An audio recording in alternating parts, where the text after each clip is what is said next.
حضرت امام حسین رضی اللہ تعالیٰ عنہ نے اہل کوفہ کے مسلسل خطوط اور بیعت کی دعوت پر حضرت مسلم بن عقیل رضی اللہ تعالیٰ عنہ کو کوفہ روانہ فرمایا تاکہ وہ وہاں کے حالات کا مشاہدہ کرے اور صحیح اطلاعات حضرت امام حسین رضی اللہ تعالیٰ عنہ کو دیں۔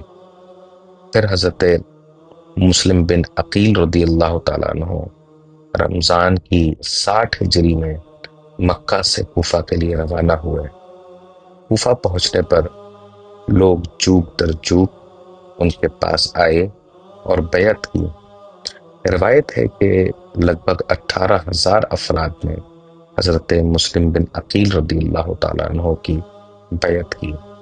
حضرت مسلم بن عقیل عانی بنت عروہ کے گھر قیام پذیر تھے۔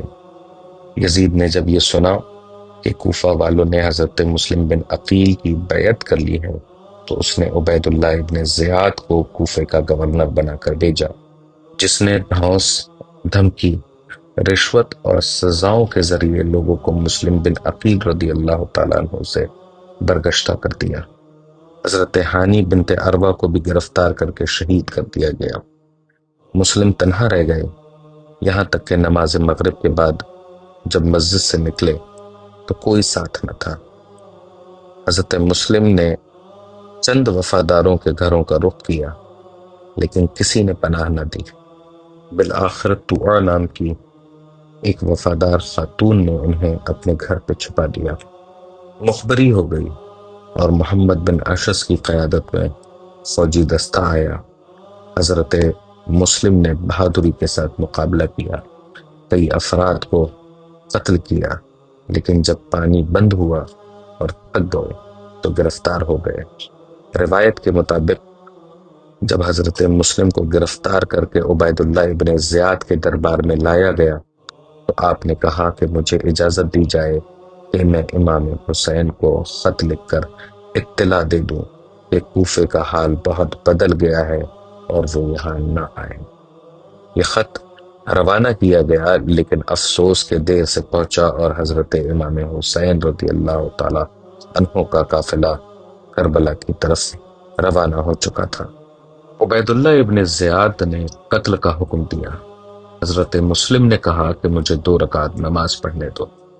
انہوں نے بڑے خشوع و خضوع کے ساتھ نماز پڑھی اور نماز کے بعد فرمایا کہ اگر تم مجھے شہید نہ بھی کرتے تو یہ نماز میری آخری نماز ہوتی، کیونکہ میرے دل کو یقین ہے کہ اب اللہ تعالیٰ سے ملاقات ہونے والی ہے۔ البدایہ والنہایہ جسے ہم تاریخ ابن کثیر کے نام سے جانتے ہیں، اس کی جلد 8 میں لکھا ہوا ہے کہ حضرت مسلم بن عقیل رضی اللہ تعالیٰ عنہ کو چھت سے نیچے گرانے کے بعد سر قلب کیا گیا اور لاش کو گھسیٹ کر بازار میں پھینکا گیا۔ تاریخ طبری میں حضرت امام طبری نے نقل کیا ہے کہ حضرت مسلم بن عقیل رضی اللہ تعالیٰ عنہ نے اپنی گرفتاری سے پہلے مسجد میں 2 رکعت نماز پڑھی اور پھر بڑی بہادری کے ساتھ جام شہادت نوش فرمایا۔ پھر تاریخ ابن جوزی میں لکھا ہوا ہے کہ ابن زیاد نے حضرت مسلم بن عقیل رضی اللہ تعالیٰ عنہ کے ساتھ انتہائی بے رحمی کا سلوک کیا جو اسلامی اصولوں کے خلاف تھا۔ یعنی ابن کثیر اور طبری کے مطابق حضرت مسلم بن عقیل رضی اللہ تعالیٰ عنہ کو قصر العمارہ کی چھت پر لے جایا گیا۔ پہلے ان کو چھت سے نیچے گرایا گیا اور پھر جب جان باقی رہی تو سر قلب کر دیا گیا۔ ان کا سر عبید اللہ ابن زیاد کے سامنے پیش کیا گیا۔ لاش کو کوفے کی گلیوں میں گھسیٹا گیا۔ یہ ظلم حضرت ہانی بن عروہ رضی اللہ تعالیٰ عنہ کے ساتھ بھی کیا گیا۔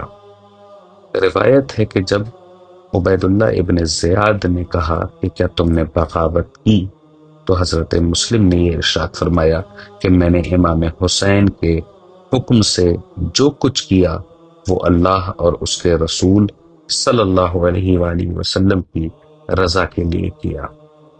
تم نے جو کیا تمہارے انجام کے لیے کافی ہے۔ حضرت مسلم بن عقیل رضی اللہ تعالیٰ عنہ اہل بیت کے سب سے پہلے شہید ہیں جنہوں نے حضرت امام حسین کی نمائندگی میں جہاں میں شہادت نوش فرمایا، اور ان کی قربانی، وفاداری، صبر اور جرت اور دین پر استقامت روشنی کی مثال ہے۔